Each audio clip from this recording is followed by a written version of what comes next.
não parar, não precipitar e não retroceder.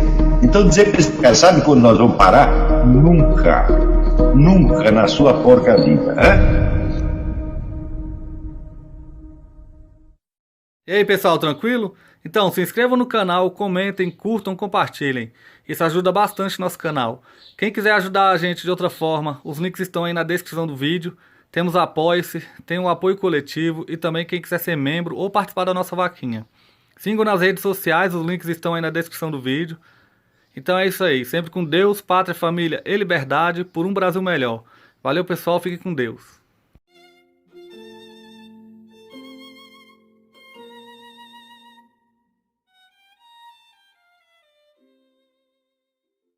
Eu me lembro, por exemplo, o Aristóteles Drummond, que era o supra-sumo do sujeito reacionário, né?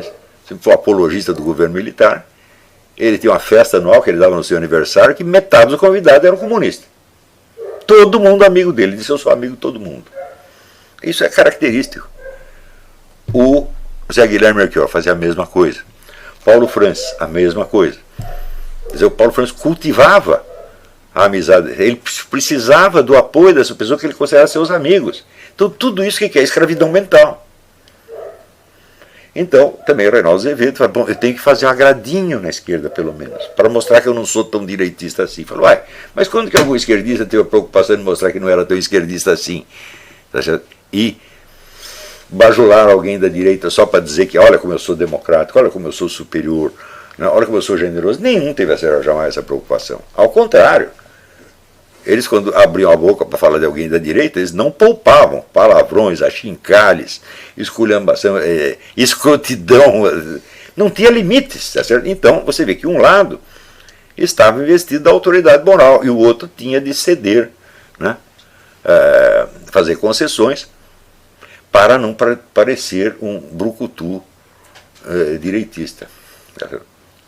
Também aí aparecia você, e o medo de você ser chamado de fascista, o medo de ser chamado de racista, o medo de ser chamado disso, daquilo. Né? Tudo isso aqui é domínio da linguagem. Pô. Isso foi uma obra de engenharia desenvolvida ao longo de 50 anos. Né? Não tem nada a ver com propaganda partidária. Não é assim que se faz, gente. Olha, Os Cadernos do Cárcere do Antônio Gramsci é um livro de 5 volumes, pesado, difícil de ler, tá certo? Só que o pessoal comunista começou a ler isso em 65. Não foi imediatamente em 64, começou a ler em 65, quando publicado pelo Enio Silveira. E o que eles tiveram de debates internos, de congressos, de discussões, de congressos científicos para isso, chegou ao ponto em que, no livro do Lincoln Seco, que chama Gramsci e o Brasil, ele mostra lá que Gramsci era o autor mais citado em trabalhos universitários no Brasil. Isso na começo da década de 90. Né? Então a coisa tinha se alastrado para tudo quanto é lado. Agora, se você falasse para o público já Antônio Gramsci, ninguém sabia quem era. Tanto que eu comecei o livro Nova Era dizendo: olha, a política brasileira está decidida por um sujeito que aqui ninguém sabe quem é, que já morreu na Itália. Né? Então, gradativamente, a formulação desta nova linguagem, que tinha inclusive características peculiares, tá certo? Por exemplo, você baixar desde da linguagem filosófica mais abstrata, erudita, até um bom palavrão, isso foi calculado, meu Deus do céu. Né? Para quê? Para impedir que a coisa virasse o debate acadêmico formal. Não, aqui nós estamos falando, aqui não são pessoas vestidas de guarda-pó que estão falando em nome dos seus cargos. Né? Isso aqui é uma alma humana, um coração humano que está presente aqui. Quem está dizendo isso sou eu. Se eu quero perguntar: quem é você para dizer isso? Eu respondi: eu sou o sujeito que disse isso. Eu tenho autoridade para dizer, autoridade total para dizer o que eu digo.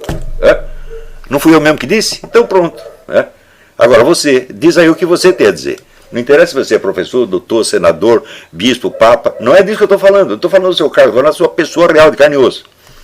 Então, trazer o debate de volta para a presença, para indivíduos presentes de carne e osso. Só aí você já quebrou a hegemonia. Porque a hegemonia implica e exige a língua de pau. Exige os cacuetes de linguagem, tá certo? Que tem aquele efeito automático, aquilo que eu chamo a palavra gatilho. A palavra gatilho é uma palavra que desperta imediatamente uma reação emocional sem passar pela representação mental do seu objeto. Por exemplo, se você falar sei lá, a palavra discriminação. Né? O que é discriminação? Você dá um tiro no sujeito porque ele é de uma raça diferente é discriminação. Agora você fazer uma piadinha também é discriminação. Então, vamos dizer, esse objeto não é representável, porque ele é tão elástico, é tão enorme que você não pode pensá-lo. Ele é impensável. Então, a palavra por si mesma desperta uma reação emocional imediata. Se você pegar o estilo do Reinaldo Azevedo nesse artigo, é todinho assim. Nada do que ele diz pode ser representado mentalmente. E, no entanto, funciona para certas pessoas porque elas estão acostumadas àquela linguagem.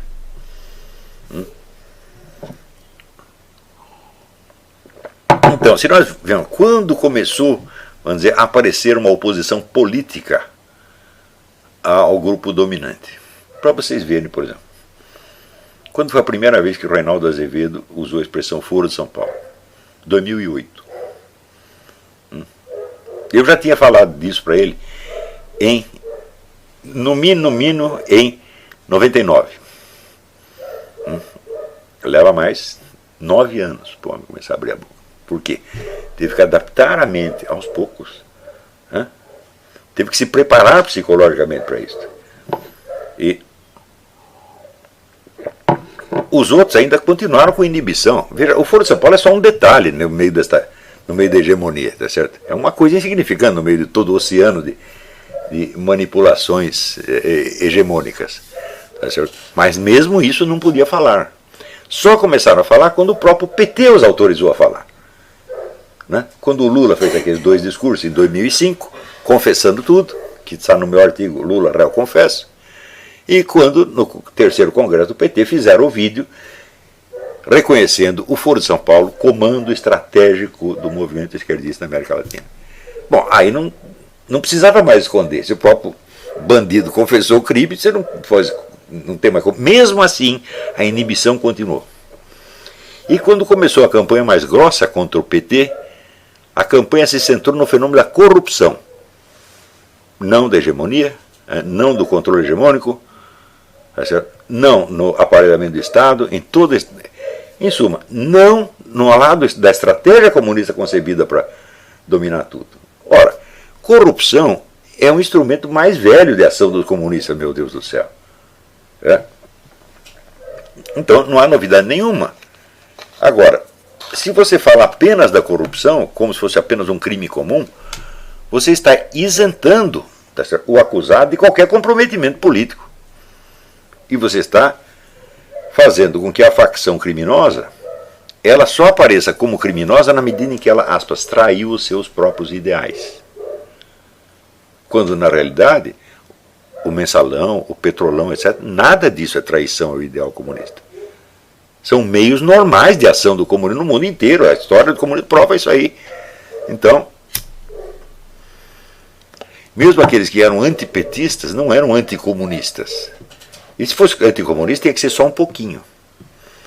Você é anticomunista por quê? Porque você é a favor das liberdades democráticas, dos direitos humanos, etc. Usava a mesma terminologia, tudo igualzinho. Você veja, em todo lugar onde os comunistas tomaram o poder, mas todo, eles lutavam pelo comunismo? Nunca. Sempre foi pela democracia. Porque, de fato, eles precisam de uma democracia. Precisa ter uma ditadura feroz, botando todos eles na cadeia, eles estão lascados. Então precisa conquistar a democracia primeiro, para depois a gente poder fazer o serviço. Então, de fato, eles lutam pela democracia para eles, evidentemente. Então, aí aparece um monte de gente, vou dizer, com aquela típica linguagem social-democrática, falando mal dos comunistas em nome dos direitos humanos, da ordem constitucional, etc, etc, etc. Isso não é uma oposição de verdade. Você ainda está dentro do sistema hegemônico. Então, esse longo trabalho que eu fui fazendo, ele foi se espalhando de uma maneira que saiu do meu controle completamente. Foi para muito além do que eu imaginava. Tá certo? E quando foi em 2013, quando começou aquele negócio do passe livre, que foi um movimento criado pelo governo para desestabilizar o governo Alckmin em São Paulo, não que o Alckmin vale a grande coisa, mas a ideia era esta, e o povo saiu às ruas virando o movimento de cabeça para baixo, tornando aquilo um movimento antipetista, anticomunista, antipolítica de gênero, anti tudo o que a cultura esquerdista tinha imposto ao país nos últimos 40 anos antes. E rompendo de uma só vez, num único dia, 40 anos de monopólio dos protestos de rua.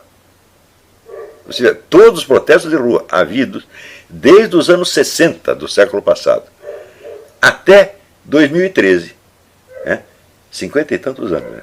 Todos eram organizados e manobrados pela esquerda para beneficiar a esquerda. Todos, 50 anos de monopólio dos movimentos de rua, sem contar o monopólio do movimento editorial, da mídia, etc, etc. Quando eu falo de monopólio da mídia, vocês viram que durante todo o tempo do governo militar, a esquerda dominava os grandes jornais, Estadão, Folha, sempre. Você não tinha um diretor de redação que fosse direitista, nenhum, nunca. Tá certo? E ao mesmo tempo dominava a imprensa nanica, que fazia de conta fazer a oposição a isso aqui. Se você pegar a carreira do sujeito chamado Narciso Calili, em São Paulo, que era o sujeito que era mais comunista que Mao Tse Tung, o Narciso Calili dirigia as grandes revistas da Abril e dirigia a imprensa nanica ao mesmo tempo. Assim como ele, eram muitos. Então, aí era um monopólio total, porque você tem a voz contra e a favor, as duas são a sua. E isso durou décadas, gente. Então, estão ouvindo o cachorro, coitado, não para de chorar aí. Pá. Solta ele para cá, vê se melhora um pouquinho.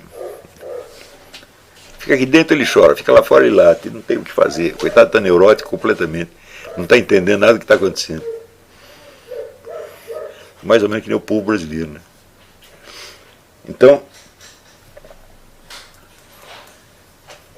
aos poucos, vamos dizer, a mudança da atmosfera cultural e linguística se manifestou, por exemplo, no momento em que a dona Dilma entrou no estádio de futebol e o povo em massa disse: Dilma vai tomar no cu.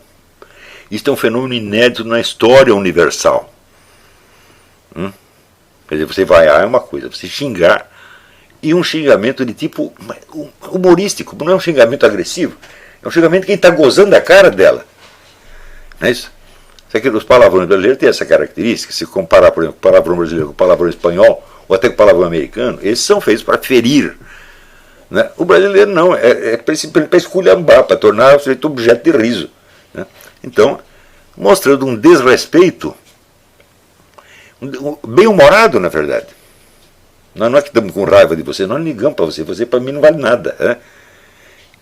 Então, você veja que o famoso vai tomar no cu.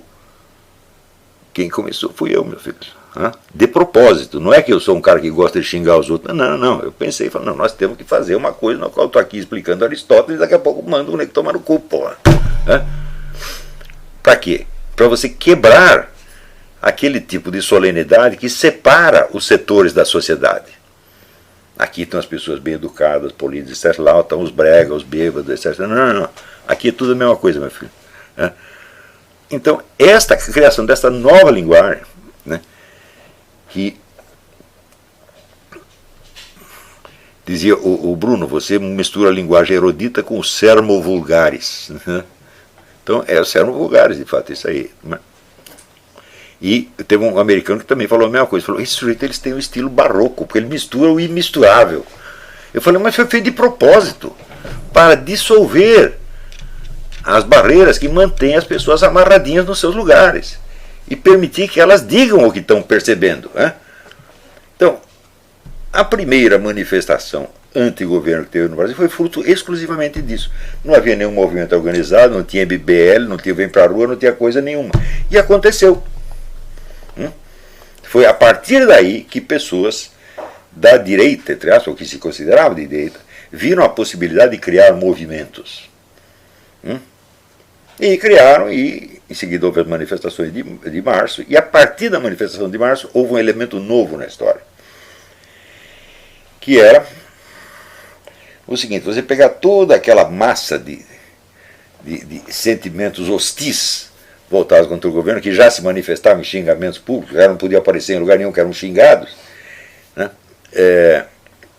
Então você já tinha quase uma desobediência civil porque a manifestação de desrespeito à autoridade já é desobediência civil em massa.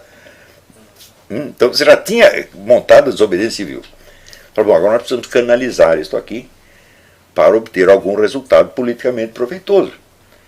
Então, no fim, entra ali MBL, PSDB, Tucano, e os políticos que eram rejeitados pela massa. Eles não deixavam o político falar nos palanques, meu Deus do céu. Esses mesmos políticos tramaram o negócio e chamaram esses meninos, tipo o Kim e outros, falaram, não, vocês vão fazer uma marcha para Brasília, para pedir para o Congresso o impeachment. Então, houve um esforço de 30 anos para romper a hegemonia cultural, inaugurar uma nova linguagem, despertar por toda parte, né, o senso vamos dizer, da intuição direta da situação, desamarrar as pessoas daquela rede, aquela malha linguística em que estavam presas, tá certo? E soltar os cachorros. Os cachorros foram soltos em 2013, não 2015, nem 2014. Né? Foram soltos no negócio do passe livre. No fim, então, na ponta, todo esse esforço foi feito por uma pessoa, eu. É claro, evidentemente, usando, vamos dizer, os canais de círculos de reprodução que existiam, que são os meus próprios alunos, leitores, etc, que a essa altura já estavam fazendo blogs, escrevendo livros, fazendo programa de rádio, etc, para tudo quanto é lado. Todos eles usando uma nova linguagem. Que, note bem, não era a linguagem da oposição padronizada. Aqui é a esquerda, aqui é a direita. Não era essa a linguagem. Né? A linguagem da direita, se você for ver, é uma linguagem caquética. Né? Você pegar a linguagem dos milicos durante o governo militar, era uma linguagem toda amarradinha também. Caquética. E, sobretudo,